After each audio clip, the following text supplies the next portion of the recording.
실크로드. 드넓은 사막과 우뚝 솟은 산맥을 가로지르는 보물을 가득 실은 낙타 행렬을 떠올리게 하는 이름입니다. 이 고대 무역로는 1500년이 넘는 시간 동안 동서양을 연결했습니다. 오늘날 서안으로 알려진 번화한 도시 장안에서 로마 제국을 넘어 육선 400km가 넘는 거리에 뻗어 있었습니다.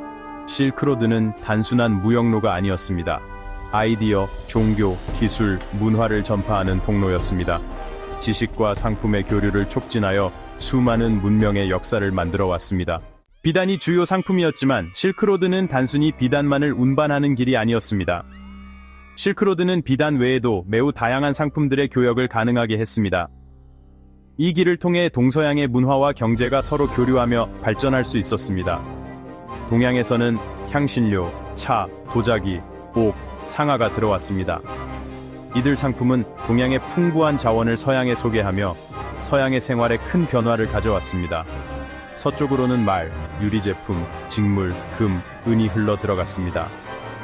이러한 상품들은 동양의 시장을 풍부하게 하고 동양의 문화와 경제에 새로운 활력을 불어넣었습니다.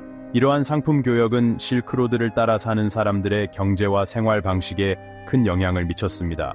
상인들은 새로운 상품을 통해 부를 축적하고 지역사회는 새로운 문화와 기술을 받아들였습니다. 또한 실크로드는 새로운 기술의 전파에도 중요한 역할을 했습니다. 이 길을 통해 동서양의 기술이 서로 교류하며 인류의 발전에 큰 기여를 했습니다.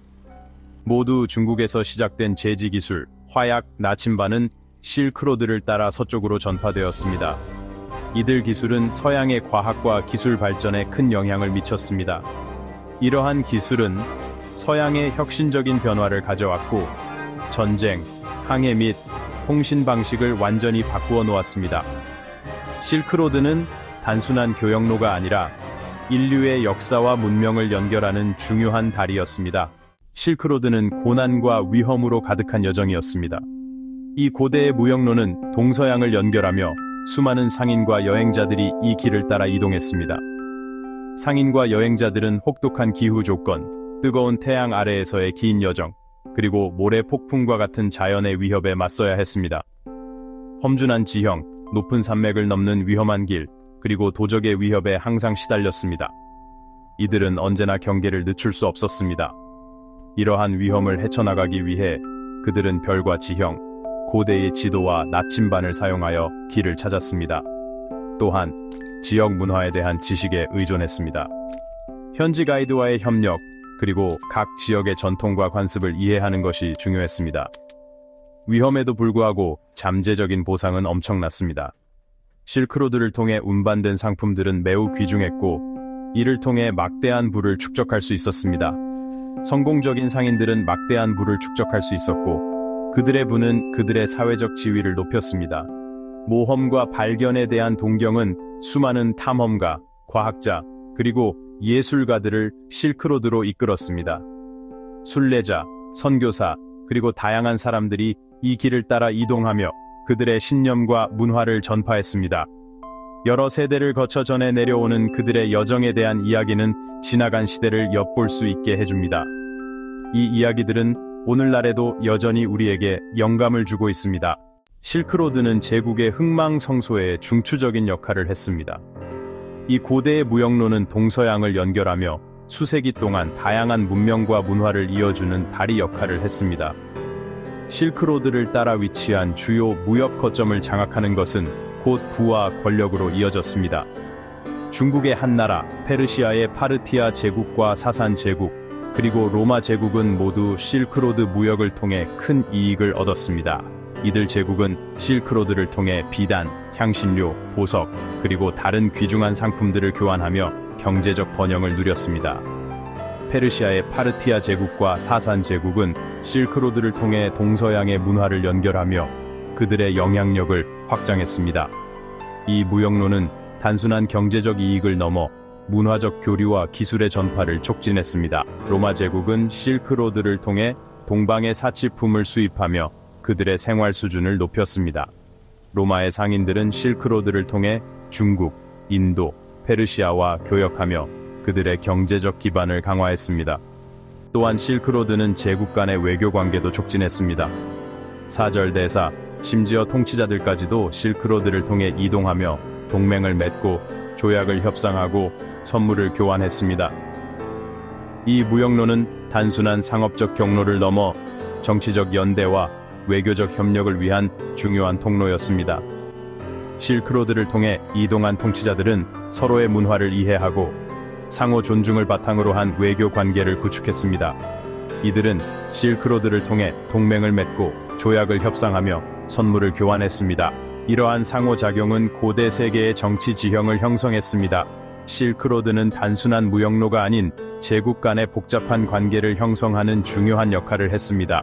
이 길을 통해 형성된 동맹과 협력은 고대 세계의 정치적, 경제적, 문화적 발전에 큰 영향을 미쳤습니다. 실크로드는 물질적인 상품뿐만 아니라 사상과 신념의 교류를 위한 통로이기도 했습니다. 인도에서 시작된 불교는 실크로드를 따라 동쪽으로 전파되어 중국, 한국, 일본에 전해졌습니다. 실크로드를 따라 사찰들이 생겨나 여행자들에게 배움의 중심지이자 영적인 안내 역할을 했습니다. 기독교 또한 상인, 선교사, 순례자들에 의해 실크로드를 따라 동쪽으로 전파되었습니다. 이러한 여러 종교의 상호작용은 신앙과 관습의 융합으로 이어져 실크로드를 따라 위치한 지역의 문화적 다양성을 더욱 풍부하게 만들었습니다. 실크로드는 활발한 문화 교류를 촉진했습니다. 언어, 음악, 무용, 예술, 요리는 실크로드를 따라 어우러져 여러 사회에 지울 수 없는 유산을 남겼습니다. 실크로드를 통한 교류의 영향은 오늘날 많은 문화의 예술, 건축, 요리에서 찾아볼 수 있습니다. 예를 들어 페르시아 예술과 건축의 영향은 인도 무굴 제국의 건축에서 엿볼 수 있습니다. 마찬가지로 실크로드는 서양에 국수를 전파했고 국수는 결국 이탈리아를 비롯한 여러 나라에서 즐겨 먹는 파스타 요리로 발전했습니다. 실크로드는 고고학적 발견을 통해 과거를 엿볼 수 있게 해주며 우리의 상상력을 계속해서 사로잡고 있습니다. 실크로드를 따라 진행된 발굴 조사를 통해 고대 도시, 묻혀있던 보물, 실크로드를 따라 살았던 사람들의 삶을 보여주는 유물들이 발굴되었습니다. 그러한 발견 중 하나가 유네스코 세계문화유산으로 지정된 중국의 막고굴입니다.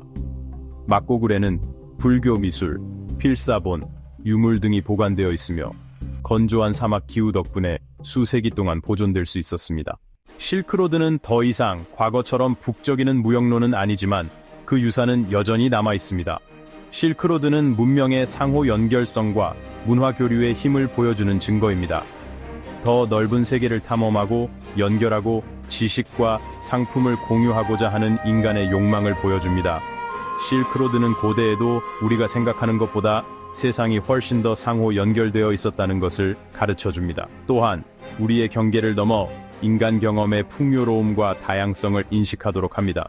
실크로드 정신은 상호 연결된 오늘날의 세계에서도 살아 숨 쉬고 있습니다.